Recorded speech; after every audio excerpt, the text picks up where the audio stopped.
વાત હવે મહીસાગરમાં લૂંટેરી દુલ્હનનો ભોગ બનેલા એક પરિવારની। મહીસાગરમાં બાલાસિનોરના બાવલા ગામે રહેતો રંગીત પરમાર નામનો યુવક લૂંટેરી દુલ્હનના કારસાનો ભોગ બન્યો।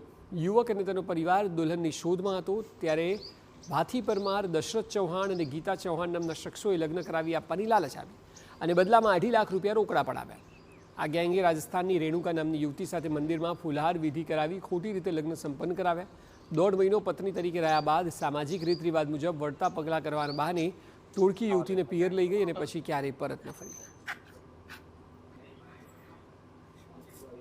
અમારા ઘેર દશરથભાઈ કરીને એક ગુરજી મોવાડાના હતા, એ બહેરી લઈ આલી 2.5 લાખ રૂપિયા લઈ જા અને છેતરપિંડી કરી અને કે હું અહીં આગળ વાણું કરવા આવ્યો એવી રીતે લઈ જઈને પછી ક્યાંક પાછી 2 દિવસમાં આવું એવી છેતરપિંડી કરીને પછી પાછી મોકલાવીને અમારી જોડે 2 મહિના રાહ જોઈએ અમને માટે લઈને આવશે પછી કેસ કર્યો અમે।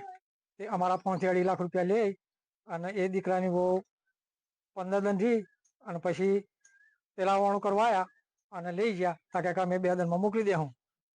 પછી અમને 2 દિનમાં ના મોકલી, પછી અમે તપાસ કરી, પછી યા કાકા આવડે નિમેર પડે, પછી અમે પોલીસ સ્ટેશન ફરિયાદ નોંધાવી।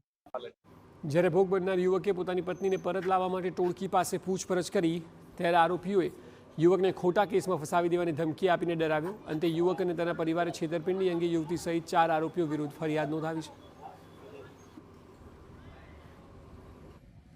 રાજસ્થાનની એક રેણુકાબેન નામના મહિલાને એમને બતાવવામાં આવ્યા।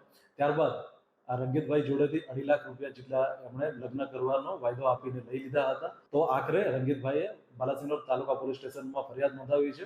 પોલીસ એ સમગ્ર દિશામાં તપાસ કરી રહી છે કે આ જે ટોળકી છે એના દ્વારા આ પ્રકારના જે ગુના છે અન્ય લોકો જોડે પણ આચરવામાં આવ્યા છે કે કેમ। પોલીસે ફરિયાદને આધારે તપાસ હાથ ધરી। અન્ય કોઈ લૂંટેરી દુલ્હનનો ભોગ બન્યું છે કે નહીં તે અંગે પણ તપાસ હાથ ધરી।